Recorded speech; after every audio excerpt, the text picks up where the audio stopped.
Well, a local book club, now gone virtual because of the pandemic, is making an effort to talk about race during these difficult times. Our Danae Bucci has the story.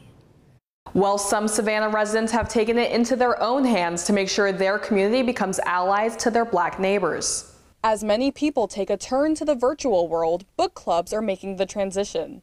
And Savannah's newest one is aiming to tackle the idea of white privilege in the process. It's important for us to take the initiative and read about it and research it and put those things into practice. Book number 1 is a novel called White Fragility, a book that talks about people's uncomfort with talking about racism. We really need some truth and some reconciliation right now, and that's not going to happen until we're honest about what racism looks like and how it's manifest in our daily lives. And I think one way that we can be honest with ourselves about this stuff is to educate ourselves. The first meeting will be held on the 4th of July, a date that was intentionally chosen.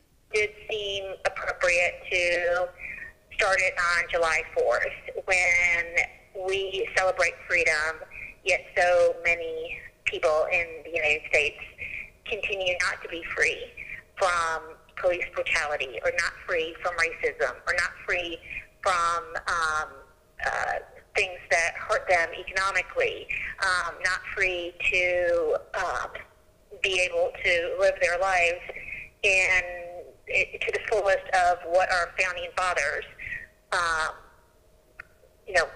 found this country on. Book club organizers say that they hope that this is only the first step people take to become anti-racist. This feels like the last straw. I think this has been a turning point for a lot of people. It's certainly been a turning point for black people to say enough is enough.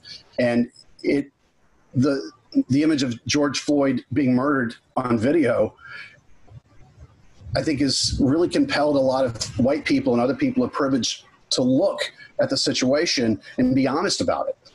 And Edenfield says she hopes that the book club will be a safe space for people to learn.